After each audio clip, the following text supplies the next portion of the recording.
ಆತ್ಮೀಯ ಸ್ಪರ್ಧಾ ಮಿತ್ರರೇ, ತಮಗೆಲ್ಲರಿಗೂ ಕೂಡ ಸ್ಪರ್ಧಾ ಕನ್ನಡ ಕಸ್ತೂರಿ ಬಳಗಕ್ಕೆ ಪ್ರೀತಿಯ ಸ್ವಾಗತ. ಈಗಾಗಲೇ ಕನ್ನಡ ಕಸ್ತೂರಿ ಪುಸ್ತಕದ ಬಗ್ಗೆ ನಿಮಗೆಲ್ಲರಿಗೂ ಗೊತ್ತೇ ಇದೆ. ಸ್ಪರ್ಧಾ ಕನ್ನಡ ಕಸ್ತೂರಿ ಪುಸ್ತಕವು 6 ವಿಶಿಷ್ಟ ಭಾಗಗಳನ್ನು ಒಳಗೊಂಡಿರ್ತಕ್ಕಂತಹ ಸಂಪೂರ್ಣ ಕನ್ನಡ ವ್ಯಾಕರಣ ಕೈಪಿಡಿ ಅಂತಕ್ಕಂಥ ಮಾತನ್ನು ನಾನು ಭಾಳ ಹೆಮ್ಮೆಯಿಂದ ಹೇಳ್ತಾ ಇದ್ದೀನಿ.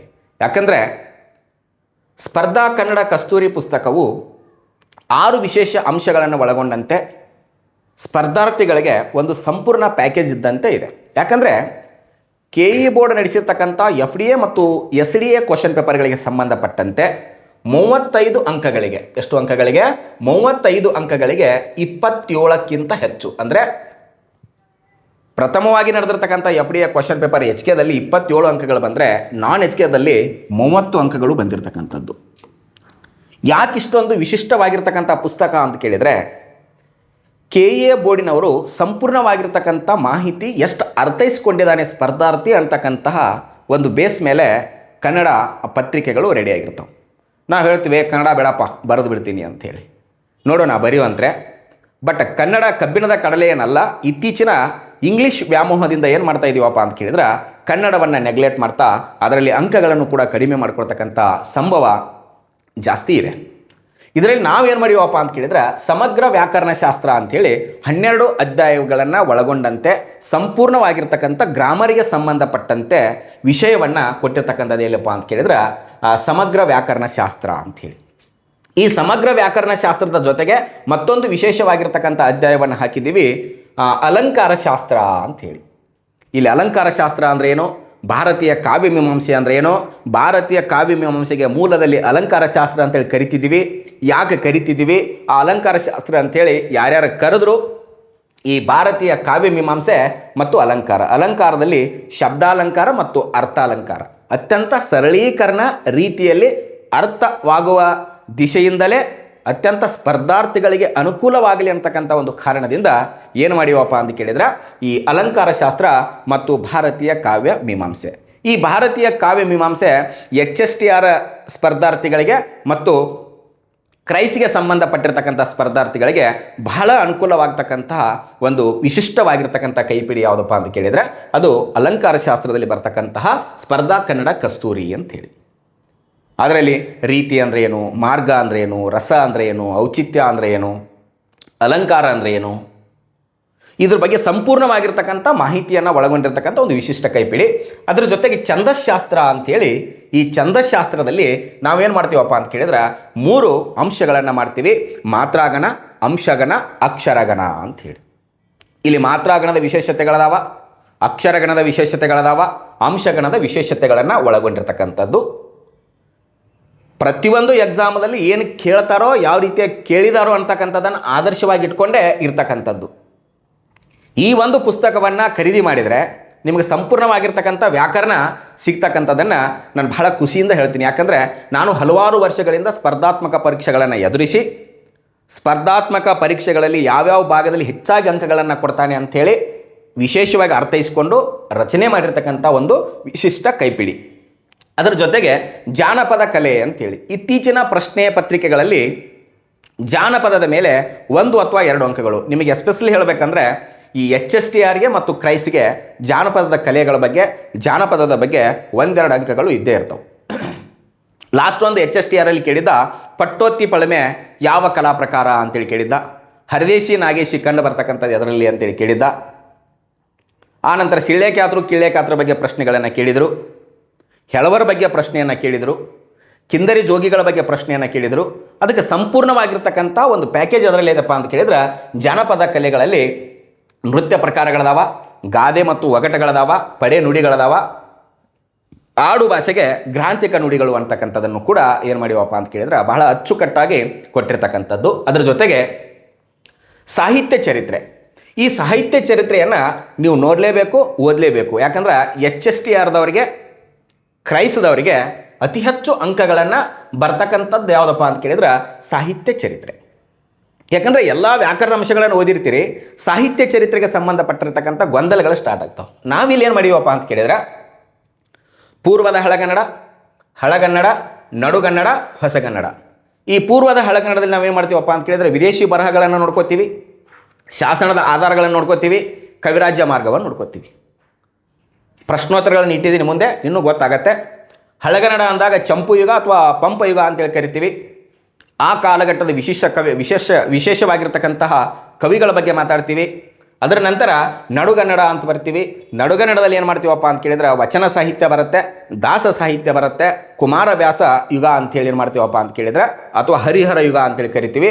ಅವ್ರನ್ನ ಸಪ್ರೇಟಾಗಿ ಯಾಕೆ ಅಷ್ಟೊಂದು ಪ್ರಖ್ಯಾತಿಯನ್ನು ಪಡ್ಕೊಳ್ತು. ಹೊಸಗನ್ನಡದಲ್ಲಿ ನವೋದಯ, ಪ್ರಗತಿಶೀಲ, ನವ್ಯ, ದಲಿತ, ಬಂಡಾಯ ಈ ಕಾಲಘಟ್ಟದ ಕವಿಗಳು. ಇತ್ತೀಚಿನ ಕೆಲವೊಂದು ಕವಿಗಳನ್ನು ನಾವು ಯಾವ ಹೆಸರಿನಿಂದ ಕರಿತೀವಪ್ಪ ಅಂತ ಕೇಳಿದ್ರೆ ಬಹುಜನ ಕವಿಗಳು ಅಂತೇಳಿ ಕರಿತೀವಿ. ಆ ಬಹುಜನ ಕವಿಗಳು ಯಾರು ಬರ್ತಾರೆ ಅಂತಕ್ಕಂಥದ್ದನ್ನು ಕೂಡ ಇದರಲ್ಲಿ ಕೊಟ್ಟಿವಪ್ಪ ಅಂತ ಕೇಳಿದ್ರೆ ಈ ಸಾಹಿತ್ಯ ಚರಿತ್ರೆಯಲ್ಲಿ. ಅದರ ಜೊತೆಗೆ ಭಾಷಾಶಾಸ್ತ್ರಕ್ಕೆ ಸಂಬಂಧಪಟ್ಟಂತೆ ತಸ್ತಮಗಳಾಗಿರ್ಬೋದು, ತದ್ಭವಗಳಾಗಿರ್ಬೋದು, ನೆಕ್ಸ್ಟ್ ಏನಪ್ಪ ಅಂತ ಕೇಳಿದ್ರೆ ಸಮಾನಾರ್ಥಕಗಳಾಗಿರ್ಬೋದು, ನಾನಾರ್ಥಕಗಳಾಗಿರ್ಬೋದು, ವಿರುದ್ಧಾರ್ಥಕಗಳಾಗಿರ್ಬೋದು, ದೇಶೀಯ ಅನ್ಯ ದೇಶೀಯ ಆಗಿರ್ಬೋದು, ಪತ್ರ ಲೇಖನ ಆಗಿರ್ಬೋದು, ಪ್ರಬಂಧ ಬರಹ ಆಗಿರ್ಬೋದು, ಗಾದೆ ಮಾತುಗಳನ್ನು ವಿಸ್ತರಿಸಿ ಬರೀತಕ್ಕಂಥದ್ದಾಗಿರ್ಬೋದು. ಸಂಪೂರ್ಣ ಪ್ಯಾಕೇಜ್ ಯಾವುದಪ್ಪ ಅಂತ ಕೇಳಿದ್ರೆ ಸ್ಪರ್ಧಾ ಕನ್ನಡ ಕಸ್ತೂರಿ. ಅತ್ಯಂತ ಕಡಿಮೆ ಬೆಲೆಗೆ ನಮ್ಮ ಸ್ಪರ್ಧಾರ್ಥಿಗಳಿಗೆ ಅನುಕೂಲ ಆಗಲಿ ಅಂತಕ್ಕಂಥ ಒಂದು ಉದ್ದೇಶದೊಂದಿಗೆ ರಚನೆ ಮಾಡಿರ್ತಕ್ಕಂಥ ಒಂದು ಪುಸ್ತಕ.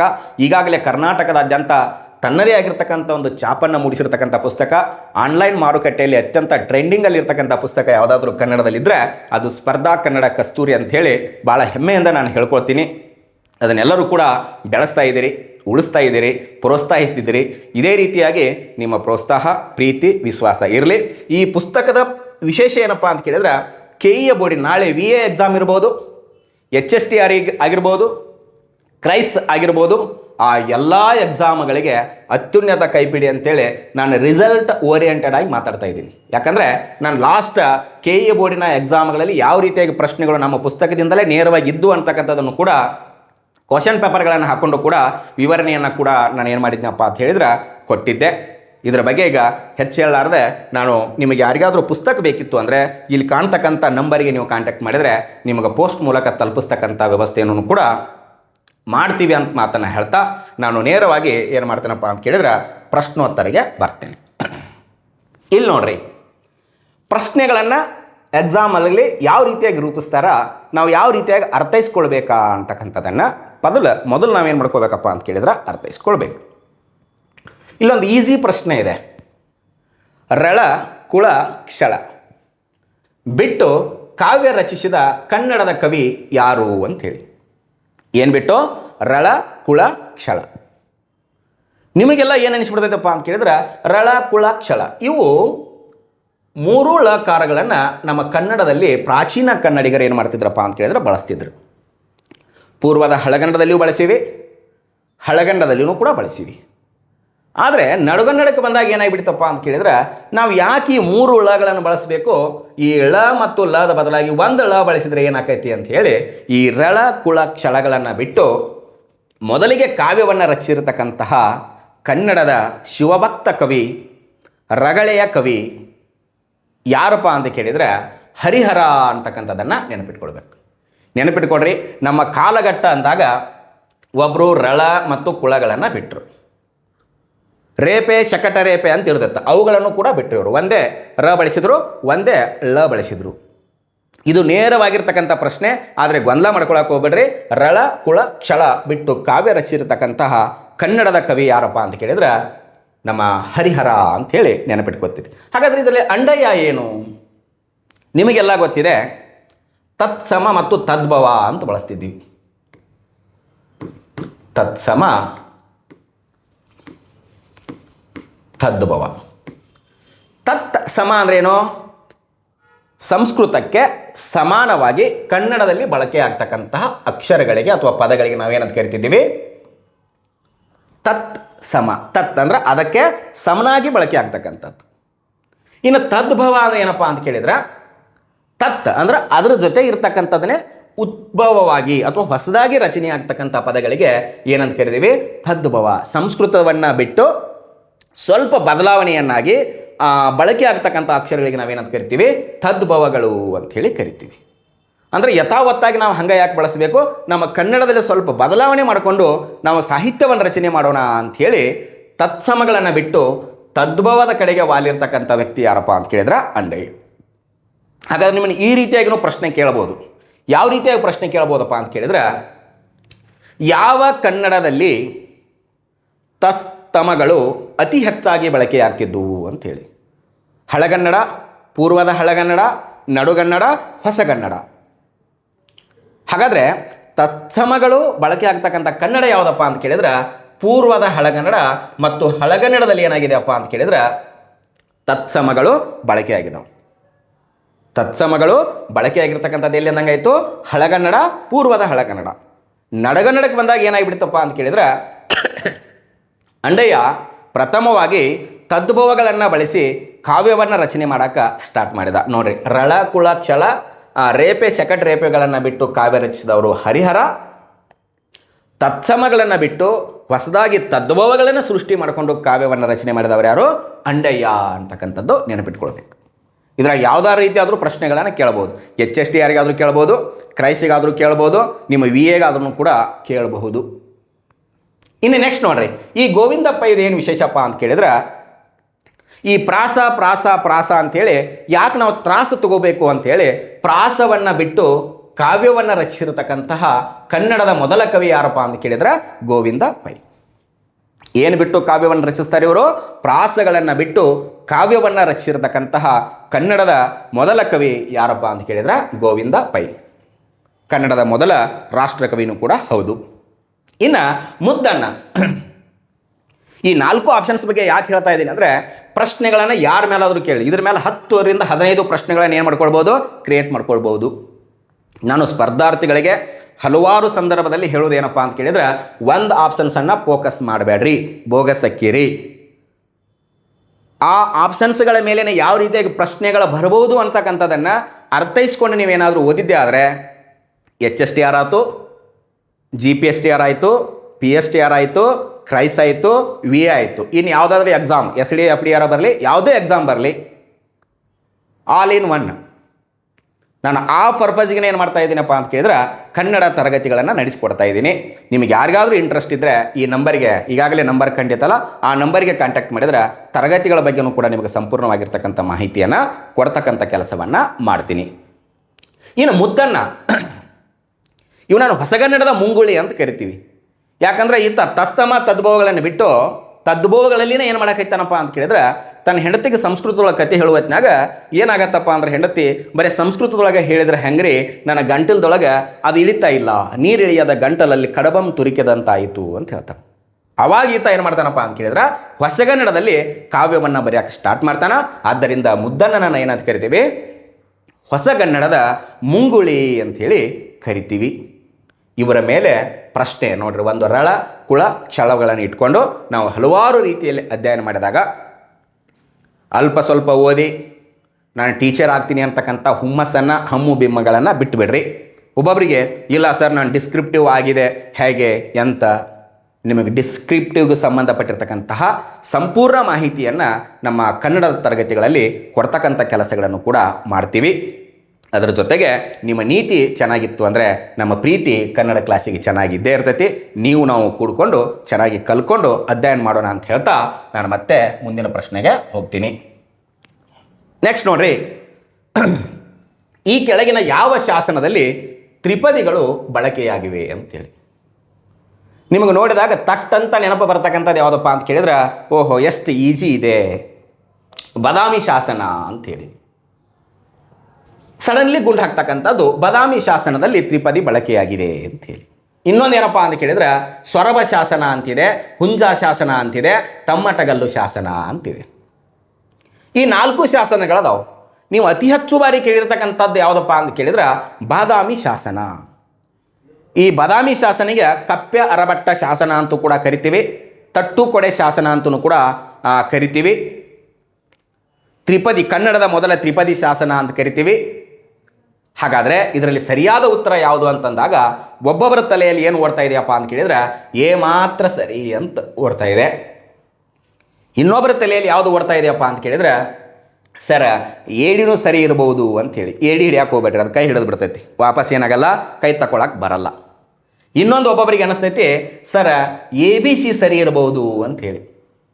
ಮತ್ತೊಬ್ಬರಿಗೆ ಏನು ಅನಿಸಾಯ್ತಪ್ಪ ಅಂತ ಕೇಳಿದ್ರೆ ಯಾಕೋ ಎಲ್ಲದರಲ್ಲೂ ಇದ್ರೆ ಇರ್ಬೋದು, ಪ್ರಶ್ನೆ ಪತ್ರಿಕೆಯನ್ನು ತೆಗೆಯೋರು ಇದೇ ರೀತಿಯಾಗಿ ಏನು ಮಾಡ್ತಾರಪ್ಪ ಅಂತ ಕೇಳಿದ್ರೆ ಪ್ರಶ್ನೆ ಪತ್ರಿಕೆಯನ್ನು ತೆಗಿತಾರು. ಶಾಸನಗಳ ಮೇಲೆ HSTR ಕ್ರೈಸ್ VAಗೆ ಸಂಬಂಧಪಟ್ಟಂಗೆ ಕೇಳ್ಬೋದು, ಕೇಳದೇನೂ ಇರ್ಬೋದು. HSTR ಮತ್ತು ಕ್ರೈಸಿಗೆ ಸಂಬಂಧಪಟ್ಟಂತೆ ಶಾಸನಗಳ ಮೇಲೆ 1 ರಿಂದ 2 ಅಂಕ ಕಡ್ಡಾಯವಾಗಿ ಇದ್ದೇ ಇರ್ತೈತಿ. ಓಕೆನಾ? ನೋಡ್ರಿ, ಹಾಗಾದರೆ ಇಲ್ಲಿ ಸರಿಯಾಗಿರ್ತಕ್ಕಂಥದ್ದು ಯಾವುದಪ್ಪ ಅಂತ ಕೇಳಿದ್ರೆ ಆಪ್ಷನ್ ನಂಬರ್ 3 ABC ಸರಿ. ಸರ್ ನಾವು ಎಲ್ಲೂ ಕೇಳೇ ಇಲ್ಲಲ್ಲ ಅಂತ ಕೆಲವೊಂದು ಮಂದಿ ಅಂದ್ಕೊಳ್ಬೋದು.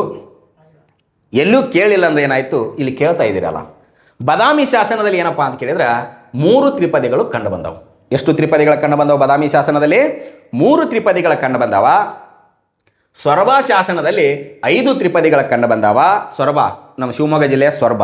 ಹುಂಜ ಅದು ಸೊರಬದಲ್ಲೇ ಇರ್ತಕ್ಕಂಥ ಹುಂಜ ಶಾಸನದಲ್ಲಿನೂ ಕೂಡ ಎಷ್ಟು ತ್ರಿಪದಿಗಳ ಕಂಡು ಬಂದವಪ್ಪ ಅಂತ ಕೇಳಿದ್ರೆ 5 ತ್ರಿಪದಿಗಳ ಕಂಡು ಬಂದವ. ಆದರೆ ತಮ್ಮಟಗಲ್ಲು ಶಾಸನದಲ್ಲಿ ಯಾವುದೇ ರೀತಿಯ ತ್ರಿಪದಿಗಳು ಕಂಡು ಬಂದಿಲ್ಲ. ಹಾಗಾದರೆ ನಮಗೆ ಸರಿಯಾದ ಉತ್ತರ ಯಾವುದು? ABC. ಬಾದಾಮಿ ಶಾಸನದಲ್ಲಿ ಎಷ್ಟು ತ್ರಿಪದಿಗಳು? 3 ತ್ರಿಪದಿಗಳು. ಸೊರಬ ಶಾಸನದಲ್ಲಿ 5 ತ್ರಿಪದಿಗಳು. ಹುಂಚ ಅಥವಾ ಹುಂಜ ಅಂತ ಕರೀತಾರೆ. ಈ ಶಾಸನದಲ್ಲಿಯೂ ಕೂಡ 5 ತ್ರಿಪದಿಗಳು ಕಂಡು ಬಂದವು. ಇವತ್ತು ಈ ತ್ರಿಪದಿಗಳ ಶಾಸನದ ಬಗ್ಗೆ, ತ್ರಿಪದಿ ಬಗ್ಗೆ, ಈ ಬಾದಾಮಿ ಶಾಸನ, ಸೊರಬ ಶಾಸನ, ಹುಂಚ ಶಾಸನ, ಈ ತಮ್ಮಟಗಲ್ಲು ಶಾಸನ ಇವತ್ತರ ಬಗ್ಗೆನ ಅರ್ಧ ಗಂಟೆ ಏನಾಗತ್ತಪ್ಪ ಅಂತ ಕೇಳಿದ್ರೆ ಕ್ಲಾಸ್ ಆಗತ್ತೆ. ಆ ಕ್ಲಾಸಲ್ಲಿ ಮತ್ತೆ ಮಾತಾಡೋಣ. ಜಸ್ಟ್ ಏನಪ್ಪ ಅಂತ ಕೇಳಿದ್ರೆ ಇವು HSTRಗೆ ಸಂಬಂಧಪಟ್ಟಂತೆ ಶಾಸನಗಳ ಮೇಲೆ ಪ್ರಶ್ನೆಗಳನ್ನು ಕೇಳಿದ್ದಾರೆ. ಈಗ ಆ ಪ್ರಶ್ನೆಗಳನ್ನು ಬಿಟ್ಟು ನಾವು ಹೊಸ ಪ್ರಶ್ನೆಗಳನ್ನು ಕ್ರಿಯೇಟ್ ಮಾಡಿಕೊಂಡು ಸ್ಟಾರ್ಟ್ ಮಾಡ್ತಾ ಇದ್ದೀವಿ. ಅದರ ಜೊತೆಗೆ ಪ್ರಶ್ನೋತ್ತರ ಮಾಲಿಕೆಗಳನ್ನು ಕೂಡ ಪ್ರಾರಂಭಿಸ್ತಾ ಇದ್ದೀವಿ. ಯಾರ್ಯಾರಿಗೆ ಇಂಟ್ರೆಸ್ಟ್ ಐತೋ ಅವ್ರು ಏನು ಮಾಡ್ಬೋದು, ಜಾಯಿನ್ ಆಗ್ತಕ್ಕಂಥ ಕೆಲಸವನ್ನು ಕೂಡ ಮಾಡಬಹುದು. ನೆಕ್ಸ್ಟ್ ನೋಡ್ರಿ, ಮುಂದಿನ ಪ್ರಶ್ನೆ, ಕನ್ನಡ ಸಾಹಿತ್ಯದ ಕುರಿತು ತಿಳಿಸುವ ಶಾಸನ ಯಾವುದು ಅಂತ ಹೇಳಿ. ಯಾವ ಶಾಸನದ ಕುರಿತು? ಕನ್ನಡ ಸಾಹಿತ್ಯದ ಕುರಿತು ತಿಳಿಸುವ ಶಾಸನ. ನೋಡ್ರಿ, ನಿಮಗೆಲ್ಲರಿಗೂ ಏನು ಅನಿಸ್ತಾ ಇದೆಯಪ್ಪ ಅಂತ ಕೇಳಿದ್ರೆ, ಈಗಾಗಲೇ ಇದು ಪ್ರಶ್ನೆ ನೋಡ್ರಿ ನಾನು ಕೇಳಿನಿ. ಹಿಂದಿನ ಪ್ರಶ್ನೆನೂ ಕೂಡ ಶಾಸನದ ಮೇಲೇನೇ ಇದೆ, ಈ ಪ್ರಶ್ನೆನೂ ಕೂಡ ಶಾಸನದ ಮೇಲೇನೇ ಇದೆ. ಇರುವೊಂದು 7-8 ಶಾಸನ. ಆ 7-8 ಶಾಸನದ ಮೇಲೆ ನೀವು ಪರ್ಫೆಕ್ಟಾಗಿ ರೆಡಿ ಆದರೆ ಅಂದರೆ 1 ರಿಂದ 2 ಅಂಕ ನಿಮ್ಮ ಪಾಕೆಟಲ್ಲಿ ಇದ್ದಂಗೆ. ಶಾಸನದ ಬಗ್ಗೆ ಸಂಪೂರ್ಣವಾಗಿರ್ತಕ್ಕಂಥ ಮಾಹಿತಿಯನ್ನು ತಿಳ್ಕೊಳ್ಬೇಕು. ಇಲ್ಲಿ ಏನು ಹೇಳ್ತಾ ಇದ್ದಾರಪ್ಪ ಅಂತ ಕೇಳಿದ್ರೆ, ಕನ್ನಡ ಸಾಹಿತ್ಯಕ್ಕೆ ಸಂಬಂಧಪಟ್ಟಂತೆ ತಿಳಿಸುವ ಶಾಸನ ಯಾವುದು ಅಂತ ಹೇಳಿ. ನೋಡ್ರಿ, ಈ ಬಾದಾಮಿ ಶಾಸನ ಇದೆಯಲ್ಲ, ಇದು ಕೂಡ ತ್ರಿಪದಿ ಕಂಡು ಬರ್ತೈತಿ ಅಂದರೆ ಅಂಶ ಷಟ್ಪದಿ ಕಂಡು ಬಂದಿದೆ ಅಂತ ಹೇಳಿ. ಅಂಶ ಷಟ್ಪದಿ ಅಂದ್ರೆ ಅದು ಸಾಹಿತ್ಯ. ಆ ಸಾಹಿತ್ಯವನ್ನು ತಿಳಿಸ್ತಕ್ಕಂಥ ಶಾಸನ ಬಾದಾಮಿ ಶಾಸನ ಕೂಡ ಹೌದು. ಈ ತಮ್ಮಟಗಲ್ಲು ಶಾಸನದಲ್ಲಿ ಛಂದಸ್ಸಿನ ಬಗ್ಗೆ ವಿವರಣೆ ಇದೆ. ಆ ಛಂದಸ್ಸಿನ ಬಗ್ಗೆ ತಿಳಿಸಾಕೈತೈತಿ ಅಂದರೆ ಆ ತಮ್ಮಟಗಲ್ಲು ಶಾಸನವನ್ನು ಕೂಡ ಏನಪ್ಪ ಅಂತ ಕೇಳಿದ್ರೆ ಸಾಹಿತ್ಯದ ಬಗ್ಗೆ ತಿಳಿಸ್ತಕ್ಕಂತಹ ಶಾಸನ. ಇನ್ನು ಹಲ್ಮಿಡಿ ಶಾಸನ, ಈ ಹಲ್ಮಿಡಿ ಶಾಸನದಲ್ಲಿ ಯಾವುದೇ ರೀತಿಯ ಸಾಹಿತ್ಯ ಇಲ್ಲ. ಇಲ್ಲೇನಿದೆಯಪ್ಪ ಅಂತ ಕೇಳಿದ್ರೆ ಕನ್ನಡದ ಪ್ರಾಚೀನತೆಯ ಕುರಿತು ತಿಳಿಸ್ತೈತಿ. ಎದರ ಕುರಿತು ತಿಳಿಸ್ತೈತಿ? ಅದು ಕನ್ನಡದ ಪ್ರಾಚೀನತೆಯ ಕುರಿತು ತಿಳಿಸ್ತೈತಿ. ಆದರೆ ಯಾವುದೇ ರೀತಿಯ ಸಾಹಿತ್ಯದ ಬಗ್ಗೆ ಸಂಪೂರ್ಣವಾಗಿರ್ತಕ್ಕಂತಹ ಮಾಹಿತಿಯನ್ನು ಕೊಡ್ತಕ್ಕಂಥ ಕೆಲಸವನ್ನು ಮಾಡಿಲ್ಲ. ಯಾವುದು? ಹಲ್ಮಿಡಿ ಶಾಸನ. ಇನ್ನು ಸಿಂಗನಗದ್ದೆ ಶಾಸನ ಅಂತೇನು ಕರಿತೀರೋ, ಈ ಚಿಕ್ಕಮಗಳೂರು ಜಿಲ್ಲೆಯ NR ತಾಲೂಕಿನ ಸಿಂಗನಗದ್ದೆ ಶಾಸನದಲ್ಲಿಯೂ ಕೂಡ ಕಂದ ಪದ್ಯದ ಬಗ್ಗೆ ಏನಾಗಿದೆ, ಬಳಕೆಯಾಗಿದೆ. ಇದು ಕೂಡ ಏನಪ್ಪ ಅಂತ ಕೇಳಿದ್ರೆ ಸಾಹಿತ್ಯದ ಕುರಿತು ತಿಳಿಸ್ತಕ್ಕಂತಹ ಶಾಸನ. ಹಾಗಾದರೆ ಸಾಹಿತ್ಯದ ಕುರಿತು ತಿಳಿಸ್ತಕ್ಕಂಥ ಶಾಸನಗಳು ಯಾವ ಅಂದಂಗಾಯಿತು? A, B, D ಆಪ್ಷನ್ಸಲ್ಲಿ ಇದೆಯಾ? ಸಿ. ಸರಿಯಾದ ಉತ್ತರ ಯಾವುದಪ್ಪ ಅಂತ ಕೇಳಿದ್ರೆ ಆಪ್ಷನ್ ನಂಬರ್ 3 ಸರಿಯಾಗಿರ್ತಕ್ಕಂಥದ್ದು. ಪ್ರಶ್ನೋತ್ತರ ಮಾಲಿಕೆಗಳನ್ನು ತೆಗಿಬೇಕಾದ್ರೆ KA ಬೋರ್ಡಿನವರಾಗಿರಲಿ, ಬೇರೆ ಯಾರೇ ಎಕ್ಸಾಮ್ಗಳಲ್ಲಾಗಲಿ, ಟೀಚರಿಗೆ ಸಂಬಂಧಪಟ್ಟಿರ್ತಕ್ಕಂಥ ಪ್ರಶ್ನೆಗಳನ್ನ ಏನಾದರೂ ಕೇಳ್ತಾರೋ ಅಂದರೆ ನಿಮ್ಮ ನಾಲೆಜ್ ಎಷ್ಟಿದೆ ಅಂತೇಳಿದ್ರೆ ಕೇಳ್ತಾರೆ. ಯಾಕಂದರೆ ಮಕ್ಕಳಿಗೆ ನಾವು ನಾಳೆ ನಾಲೆಜ್ ಕೊಡಬೇಕಲ್ಲ. ಆ ಕಾರಣದಿಂದ ಸಂಪೂರ್ಣವಾಗಿರ್ತಕ್ಕಂತಹ ಜ್ಞಾನವನ್ನು ಕೊಡ್ತಕ್ಕಂಥ ಕೆಲಸವನ್ನು ನಮ್ಮ ಸ್ಪರ್ಧಾ ಕನ್ನಡ ಕಸ್ತೂರಿ ಬಳಗದ ವತಿಯಿಂದ ಮಾಡ್ತಕ್ಕಂಥದ್ದು ಇದೆ. ಯಾರಿಗಾದರೂ ಇಂಟ್ರೆಸ್ಟ್ ಇದ್ದವ್ರು ಏನು ಮಾಡ್ಬೋದು, ಜಾಯಿನ್ ಆಗಬಹುದು. ಇದು ಏನಪ್ಪ ಅಂತ ಕೇಳಿದ್ರೆ ನೆಕ್ಸ್ಟ್ ಕ್ವಶನ್ಗೆ ಹೋಗೋಣ. ಈ ಕೆಳಗಿನ ಯಾವ ಸಾಹಿತ್ಯವನ್ನು ಬೆಳ್ವಲ ಯಾವ ಸಾಹಿತ್ಯದಲ್ಲಿ ಆಗಬೇಕಾಗಿತ್ತದು, ಅಥವಾ ಈ ಕೆಳಗಿನ ಯಾವ ಪ್ರಾಂತ್ಯವನ್ನು ಅಂತ ಆಗಬೇಕಾಗಿತ್ತದು. ಯಾವ ಪ್ರಾಂತ್ಯವನ್ನು, ಯಾವ ಪ್ರಾಂತ್ಯವನ್ನು ಬೆಳ್ವಲ ನಾಡು ಎನ್ನುವರು ಅಂತ ಹೇಳಿ. ನೋಡ್ರಿ, ಪ್ರಶ್ನೆ ಹೊಸದು ಅನ್ನಿಸ್ಬೋದು, ಆದರೆ ಎಕ್ಸಾಮಲ್ಲಿ ಈಗಾಗಲೇ ಕೇಳಿರ್ತಕ್ಕಂಥ ಒಂದು ಪ್ರಶ್ನೆನೇ ಹೌದು ಇದು. ಈ ಕೆಳಗಿನ ಯಾವ ಪ್ರಾಂತ್ಯವನ್ನು ಬೆಳ್ವಲ ನಾಡು ಅಂತೇಳಿ ಕರಿತಿದ್ರು ಅಂತ ಹೇಳಿ. ಈಗ ಬೆಳ್ವಲ ನಾಡು ಅಂತೇಳಿ ಯಾವುದಕ್ಕೆ ಕರಿತಿದ್ರಪ್ಪ ಅಂತ ಕೇಳಿದ್ರೆ, ಇಲ್ಲಿ ನಿಮಗೇನು ಅನಿಸ್ತೈತಪ್ಪ ಅಂತ ಕೇಳಿದ್ರೆ ವೆಂಗಿಪಳು ಇರ್ಬೋದನಂತ ಅನಿಸ್ತೈತಿ. ಈ ಕೃಷ್ಣ ಮತ್ತು ಗೋದಾವರಿ ಮಧ್ಯದ ಒಂದು ಪ್ರದೇಶ ಯಾವುದಪ್ಪ ಅಂತ ಕೇಳಿದ್ರೆ ವೆಂಗಿಪಳು, ಪಂಪನ ಹುಟ್ಟೂರು. ಇನ್ನು ಕಿಸುವಳಲು ಅಂತಕ್ಕಂಥದ್ದು ಎಲ್ಲರಿಗೂ ಗೊತ್ತಿದೆ.